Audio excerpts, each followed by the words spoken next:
We now rejoin the Senate Intelligence Committee hearings currently underway. First off, thank you for coming to testify, even though you have a concussion. Now, please go ahead and describe for us this list. Sure. We would hold a closed-door meeting with the boss and then determine who would make the list. And what protocol was there for deciding who would make the list? Obviously, if you were considered naughty as opposed to nice. But with respect to due process, how does one get placed on the list? Well, we have various surveillance methods and a network of informants that would become useless if they were made public. And can we know the names of the individuals on the list? Well, again, that's privy only to my boss and a handful of others. It's confidential. Now, if you're worried about the validity of our judgments, you should know that this list is checked twice after it's made. So if I'm to understand this correctly, you and your boss judge whether people are naughty or nice. Correct? You place them on a list and assure us that they deserve it, but can't provide any details on how they got on that list? Yes, sir. And then when the time comes, they get a lump of coal in their stocking. Yes, sir. Which is a euphemism for? Hitting them with a Hellfire missile from a Predator drone. And may I ask why you're dressed like an elf? White House Christmas party, sir.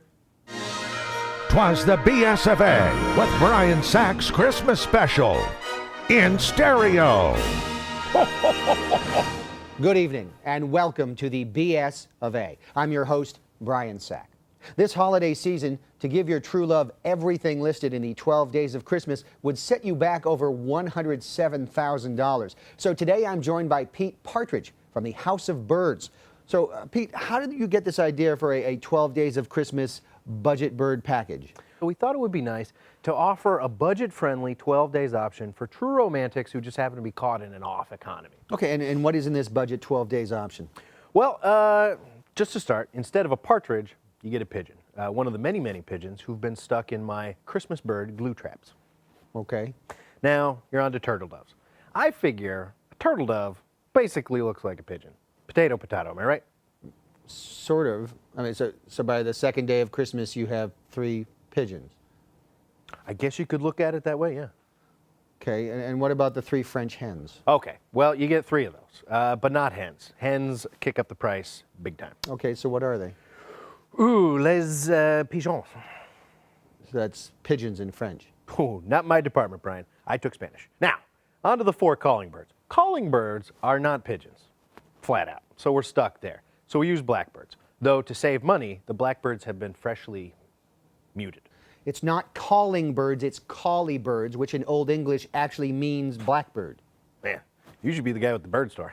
Okay, so what about the 6 geese a-laying? I'm going to go out on a limb and say that they're probably pigeons? No, they're geese. Oh. I mean, I don't know if you've driven the Sawmill Parkway outside the city, but they're so plentiful, they practically walk into your uninsured van by the dozen. And by practically, I mean literally. Okay, 7 swans a-swimming. Listen, swans are like Naomi Campbell. Beautiful, but very, very mean. I wouldn't wish one of those things on my worst enemy, much less 7 of them. So what we do is actually kind of interesting. Pigeons? Yes. And all of this costs what, Pete? You can get all 23 birds from the song for only $95,000 at a total savings of $12,000. You're buying the bird song birds for a song. For $95,000, you've got 6 geese, 4 wrongly muted blackbirds, and 13 pigeons. Give or take. What does that mean? Well, shipping live animals, I don't know if you know this, is a paperwork nightmare. So it has to be done on the down low. What does that entail? Vacuum sealed boxes. Look, we can't guarantee that any birds are going to arrive at your house with a still beating heart. So you mean dead? Again, I'm the CEO, not Dr. Bird. Look, geese are active birds. They'll tear your house and your marriage apart. Trust me, you want them to arrive laying. I had nothing to do with this. We'll be right back. Thank you. Just please choose overnight shipping for higher chances of live birds.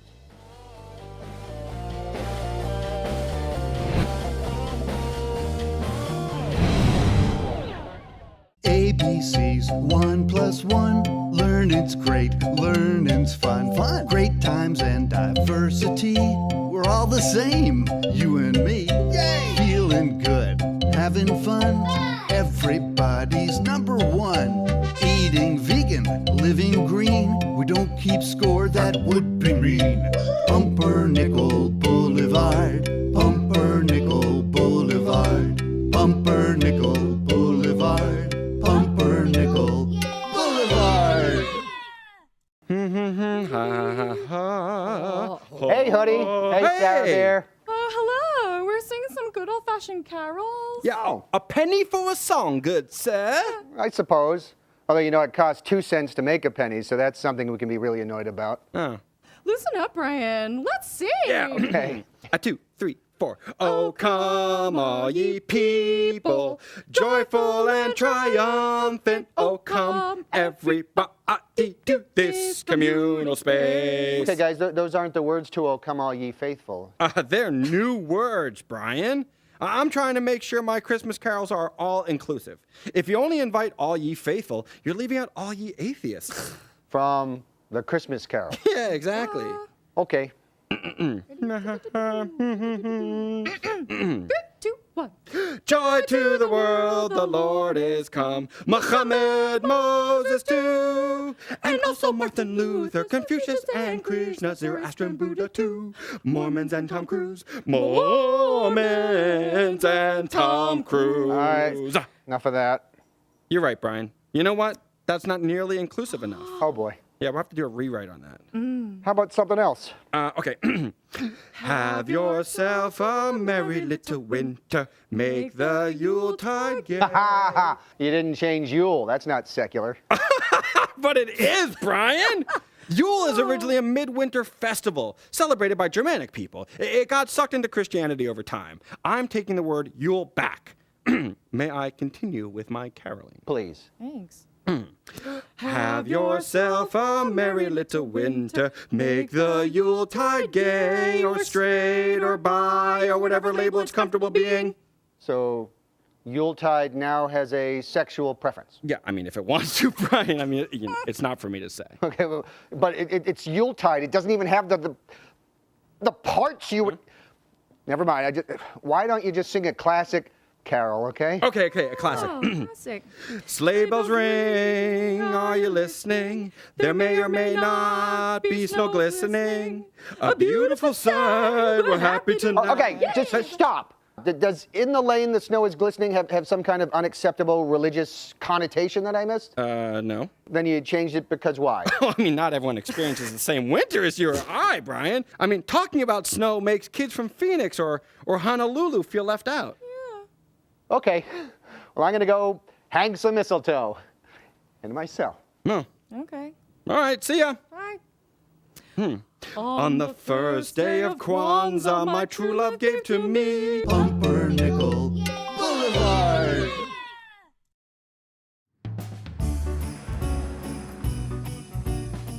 As you know, Christmas is fast approaching, so it's time to retool the factory and change over from making Thanksgiving treats to Christmas candy canes. Yeah, hooray, my favorite time of the year. Everyone loves candy. No one does not love them. Actually, guys, that's why we're here. It turns out absolutely no one likes candy canes. No, that's not possible. It's a lie. That's a lie. The boss is lying to us. He's a liar. The boss is a liar. James, this report shows that literally no one likes candy canes. Okay. Well, I like them. I like candy canes. Yeah. Okay, well, I'm glad you said that because I would like you to walk us through the process of you enjoying a candy cane. Okay. No problem. Yeah. Easy. Okay, I take the candy cane, look at it. I hold it at the hook end first and remove the sticky wrapping. It sticks to my finger, and then I swing it around a little bit until the cellophane just sort of flies off wherever it goes.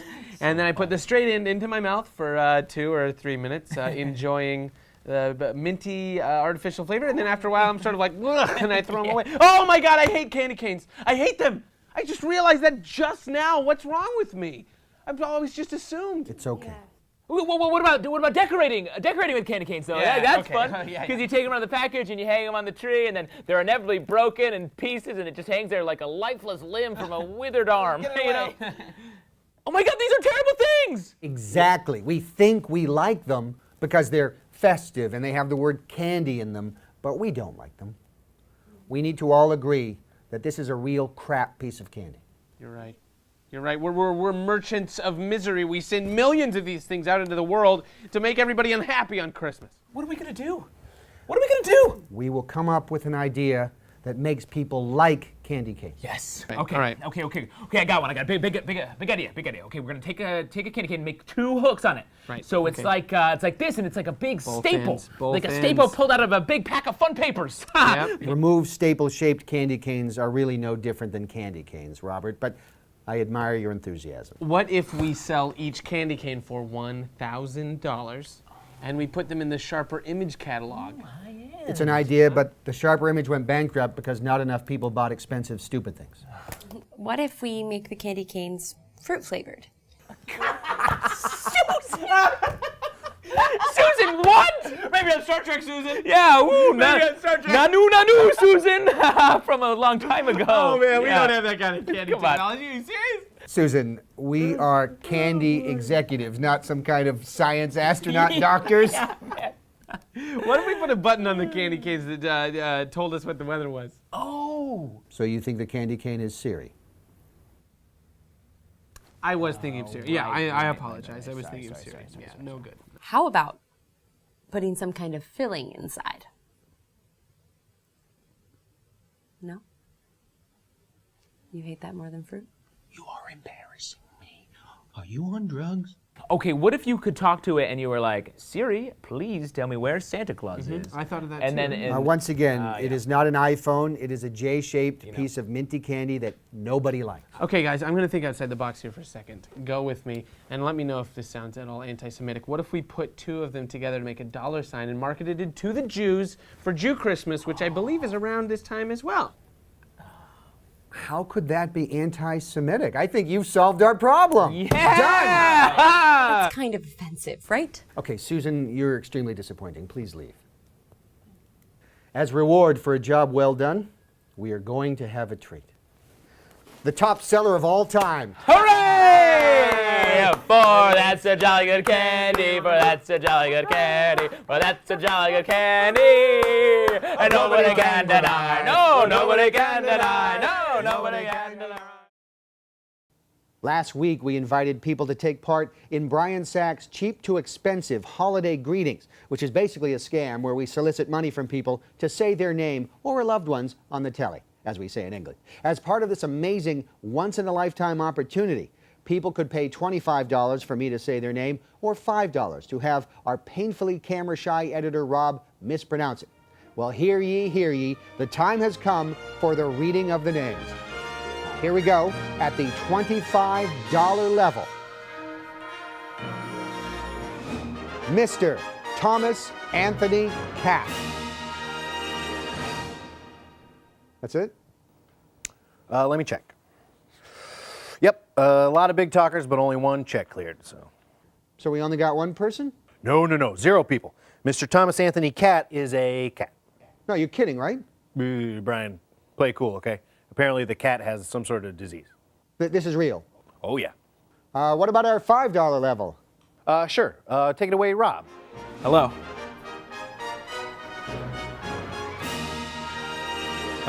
Prensalon. That's it? That's it? Let me check. Yes. Whew. Good God, Rob is difficult to watch, isn't he? What the hell is prednisolone? Is it another person or a cat? Oh, neither. It's the name of Mr. Thomas Anthony Catt's cat disease medicine. Are you kidding me? No. The same lady paid us $5 to have our editor mangle the name of her cat's cat disease medicine. Oh, but we got a special $100 offer here. We did? Yeah. A special request from one Lori Martini, who came in second place in the Make You a Sketch auction. She offered $100 for a special holiday greeting. Here you go, Lori. Lori Martini. Come here, darling. Come here. Merry Christmas, sweetheart. Love, Will Kane. I could have done that. Brian, come on. She gave us $100. She deserves top shelf beef. And finally, the big winner of our online auction is Matthew Abenante, who paid $227.50 for us to do a sketch about his wife, Rebecca Abenante. Matthew and Rebecca live in Summit, New Jersey, and were married a month ago after just 12 years of dating. So he can't be accused of being impulsive.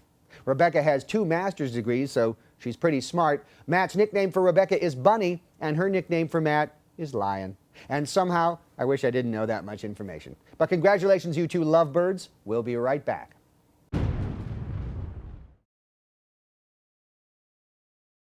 So I guess I really like purses and handbags and shoes. That's like my guilty pleasure.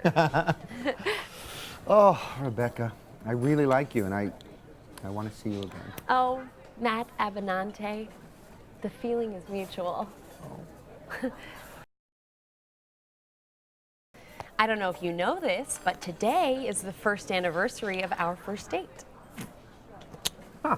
I mean, that was a date, and this is a date, but I'm not sure it's an anniversary. Oh no, it's an anniversary. Huh. Oh, well then happy anniversary, I guess. I guess I shouldn't have taken you to Pizza Hut on our anniversary. How long are we going to keep counting the years since our first date?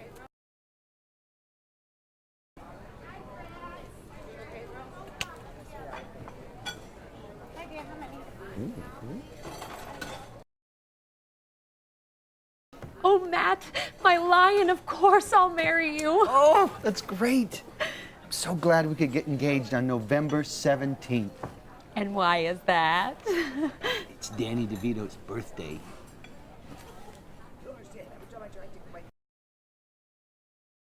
That was one hell of a wedding, wouldn't you say? Man, this airport food, tasty. Happy November 17th, by the way. It's the day they opened Dulles Airport in Washington, D.C.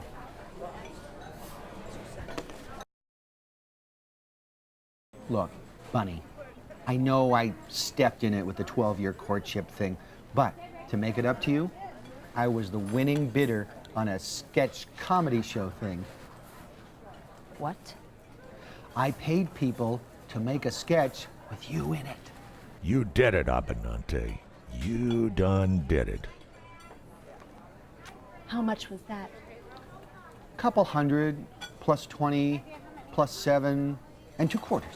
Hooma belly, woo woo. Wow. It took you a dozen years to make a terrible mistake?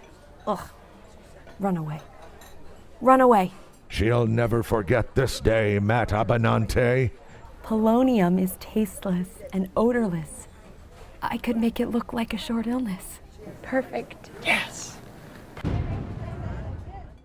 Welcome back. I'm joined today by 3 experts to discuss the issues of the day that are of interest to me. My first guest flies hundreds of thousands of miles every Christmas Eve. He's not Dasher, Dancer, Vixen, Comet, Cupid, Donner, or Blitzen, or Rudolph, who suffers from nasal pigmentation syndrome. Please welcome, you guessed it, Prancer the reindeer. Hi. Hi. Thanks for having me. Thanks for coming. Busy days coming up. Okay, good to be away from work for a while. All right, my next guest is a serial name dropper, which isn't all that impressive since he only knows people from the small farming village of Avon, New York. Please welcome Pete Leone. Hey, thanks for having me. Thank you for coming. Hope this doesn't take too long. I got to get back to a ribbon cutting at the Cone Shop on Main Street. The Cone Shop on Main Street in Avon. Yeah, Avon. Yeah, where else is there? And finally, you all know and love my next guest, but probably not as much as her husband, Santa Claus, loves her. A warm welcome to Mrs. Chris Kringle. You can call me Bonnie. You don't have to just address me as Mrs. Chris Kringle. You're I'm my Bonnie own Kringle. person. I guess you must be in a hectic place up there right now, right? Getting ready for the big show. I mean, that doesn't really even concern me. It's sort of, that's all Chris's deal. I'm sorry. I have a seasonal affective disorder, and And that's a thing? yeah. That's a seasonal affective disorder? Yeah, the abbreviation is SAD. Oh, how fitting. It's right on the money. Let's talk about, there was a ban in North Carolina. The Supreme Court said you can't have the Choose Life license plates because they said there's no pro-choice license plate, so it's not fair. They had been sued by the ACLU. And that on a greater point, why do Americans have an obsession with advertising stuff on their cars, whether it's a vanity plate or bumper stickers? First of all, do you have a car? No, I mean I can fly wherever I want to. I try not to in the off season. Does the sleigh have a bunch of slogans? They in the would. back? They're always bugging Santa's agent to like make it into essentially like a NASCAR car. But So this is more for advertising revenue. But you don't have like an opinion you just want to foist on everybody? oh, like a bumper sticker Yeah. where it says, like, oh, guns kill. Something like that. We try and keep it ecumenical, just like, because, it's Santa Claus. There's only one Santa Claus, so, as soon as he says anything political, it's like misinterpreted. So it's like Lady Gaga. Exactly, but like worse. What do you have a car, right? I assume. Oh, yeah, I got a pretty good car. I don't like to be divisive. I like staying friends with everybody. Okay. I'll tell you who does have a couple bumper stickers on his car, though, is Councilman Snoops. Can you count? Councilman Snoops. Snoops? Yeah, he's Councilman Snoops. Snoops? Yeah. I thought you said snoops, which I thought was a word. He's Dutch. His family's Okay, actually so it's Dutch. Yeah, he told me about it one time. And he's got bumper stickers on his car. He's got bumper stickers all over his car. Like We're Killing Christmas is one. Okay. Vanity plates? Yeah, he's got a couple vanity plates. Couple? Hoo-ha. He's a big Pacino I didn't know you guy. could have more than one. Bonnie, what do you think? Why do Americans feel the need to just advertise their politics on their fender? I don't know, maybe they just feel like, when they look in the mirror, they can't even recognize themselves anymore. And if they just slap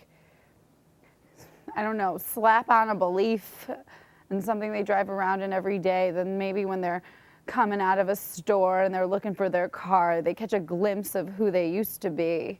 By looking at a sticker that says meat is murder or something? Yeah, they're like, oh, right, I believe in something. Okay, I'm a vegan. Yeah, And that makes you happy. I don't know. I always get closer to a smile when I remember something about myself. Well, give me, what do you remember about yourself? I remember really liking, going out and dancing. Chris used to take me out and we would just dance the night away. So you don't see your husband a lot? I really don't. I see the elves more than I even see him. You get January to yourself to just booze it up or I go to Cabo, and then it's right back at it. Right back. You even the reindeer, even though Yeah, we don't make toys or anything, you're but I got to essentially juice. Teamsters. I got to juice all year in order to, because Santa, Christmas Eve is an incredibly taxing thing. Juicing means what? Using steroids to. You use steroids? Yeah. Reindeer don't fly. Well, Naturally, that's a chemical thing, man. That's it. So this is so you're, wow. I would kill if I could have a job that involved like eating berries and lichen or something like that, but no dice. So no, are there side effects from doing steroids? And There's front effects. Look at me. That's all the time we have for the BS of A this year, and all the time we have for this year in general. We're going to go spend some quality time with the family back again in 2013. In the meantime, remember, he knows when you're sleeping, he knows when you're awake, he knows when you've been bad or good. He's Dave Stevens from the National Security Agency. Like us on Facebook, love us on Twitter, and yes, Lori Martini, there is a Santa Claus. Good night, America. Have a Merry Christmas and a very Happy New Year.